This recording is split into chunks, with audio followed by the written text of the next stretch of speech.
नमस्कार दोस्तों। आज मैं जो सामाजिक परिवर्तन बिहार में हुआ, खास करके 1990 के बाद, और उसका भारत पर क्या प्रभाव पड़ा, उसी का मैं विश्लेषण कर रहा हूँ। तो पहली बात तो मैं बता देना चाहता हूँ कि अगर आप 1990 के पहले की स्थिति, 1990 के बाद की स्थिति को देखेंगे तो 1952 ईस्वी में नागार्जुन, एक क्रांतिकारी कवि, मार्क्सवादी कवि, ने अकाल और उसके बाद एक कविता लिखा था, जिसकी कुछ पंक्तियां मैं आप लोग के सामने प्रस्तुत कर रहा हूँ। कि कई दिनों तक चूल्हा रोया, चक्की रही उदास, कई दिनों तक कानी कुतिया सोई उनके पास, कई दिनों तक लगी भीत पर छिपकलियों की गश्त, कई दिनों तक कई दिनों तक चूहों की हालत रही शिकस्त। इसका मतलब ये है कि 1990 के पहले तक जो ओबीसी, एससी, एसटी और जो माइनॉरिटी, खास करके मुस्लिम वर्ग के लोगों की क्या हालत थी, इसकी तुलना ये सब चीज़ों से की गई है।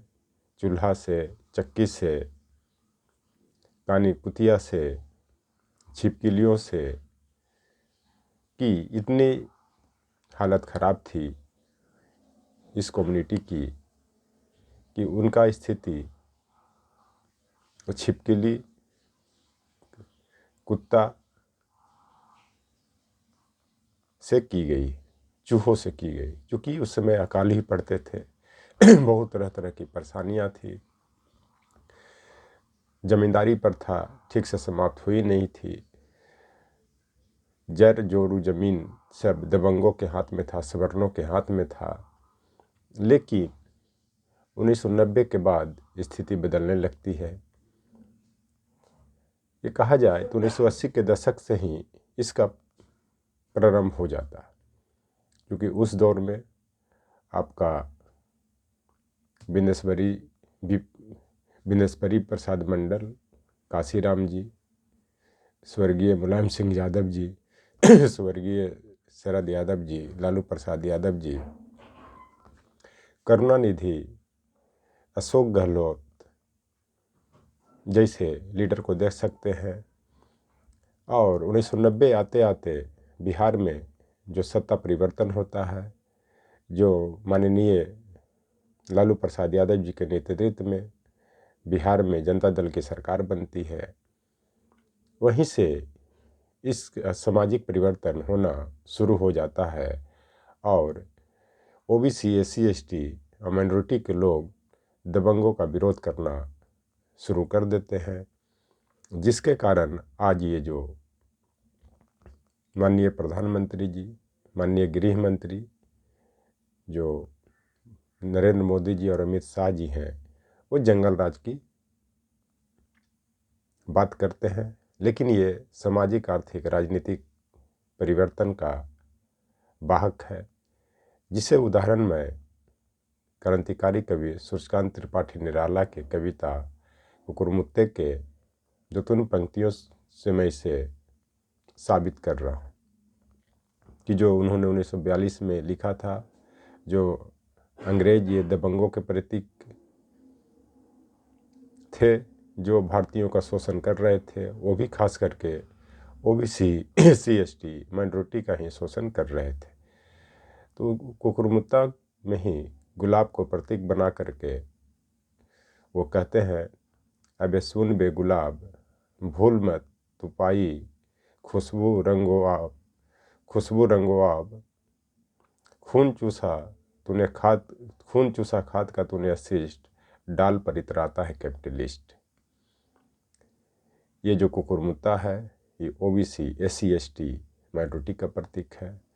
अब जो यहाँ पे जो गुलाब है, वो पूंजीपति, जैसे आज अडानी अंबानी का प्रतीक है।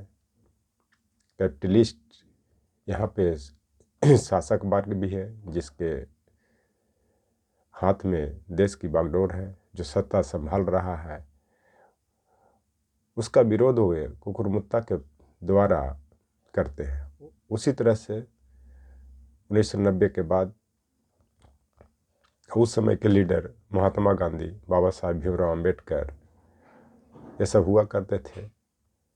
लेकिन 1990 के बाद यह विरोध माननीय लालू प्रसाद यादव जी के नेतृत्व में, आपके साउथ में करुणानिधि के विरोध में, के सिद्धरमैया के विरोध में, राजस्थान में अशोक गहलोत जी के नेतृत्व में,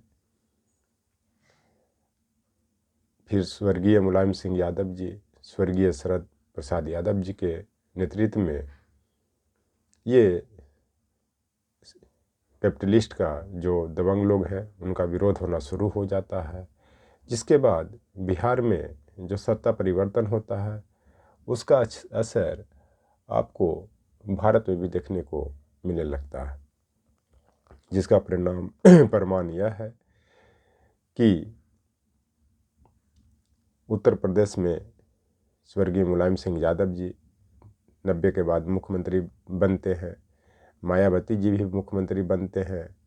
अभी आपका वर्तमान परिप्रेक्ष्य में देख लिया जाए तो वहाँ पे तमिलनाडु में करुणानिधि तो मुख्यमंत्री बनते ही हैं, उसके बाद उनके बेटे अभी स्टालिन हैं। आप देख लें मध्य प्रदेश में मोहन यादव जी हैं, उड़ीसा में चरण मांझी जी हैं, कर्नाटका में सिद्धरमैया जी हैं। इसके बाद छत्तीसगढ़ में भूपेश बघेल जी बने। इस तरह से देखा जाए तो पूरे भारत में भी यहाँ असर पड़ा। सबसे बड़ा जो असर पड़ा जो ओबीसी का जो रिजर्वेशन आया, जिसके कारण सामाजिक परिवर्तन में आमूलचूल परिवर्तन देखने को मिलता है। क्योंकि जब सामाजिक परिवर्तन होता है तो उसका सांस्कृतिक परिवर्तन होता है, जिसका प्रमाण यह है कि 90 के पहले जो ओबीसी SC ST दबंगों के गांव में जाते थे तो ऐसा कहा जाता है कि वो चप्पल सर पर रख करके जाते थे, पान खा करके नहीं जा सकते थे, चश्मा लगा करके नहीं जा सकते थे, कोट पैंट पहन करके नहीं जा सकते थे। अगर कोई जाता भी तो उनको दबंगों के द्वारा बुरी तरह मारपीट की जाती थी। लेकिन आज जो है आँख से आँख मिला करके बात करने के लिए तैयार हैं, कोट पैंट पहनने के लिए तैयार हैं, पान खाने के लिए तैयार हैं, चश्मा लगाने के लिए तैयार हैं। इतना ही नहीं, अब सब 4 व्हीलर पर चलने के लिए तैयार हैं, उनसे से हाथ मिलाने के लिए तैयार है। जो 90 के पहले वो लोग जो बोलते थे कि जड़ जोरू जमीन जोर के न तो किसी और के, तो 90 के बाद अब ये ओबीसी SC ST और माइनॉरिटी ने कहना शुरू कर दिया कि अब तुम्हारा जड़ जोरू जमीन नहीं हमारा है। जब सामाजिक परिवर्तन हुआ तो फिर आरक्षण आया केंद्र में ओबीसी का, जिसके कारण उनको भारी मात्रा में नौकरियां मिली, जिससे उनका आर्थिक स्थिति मजबूत हुई। आर्थिक स्थिति मजबूत होने के कारण राजनीतिक स्थिति भी मजबूत हुई, क्योंकि पॉलिटिक्स में उनकी भागीदारी बढ़ी।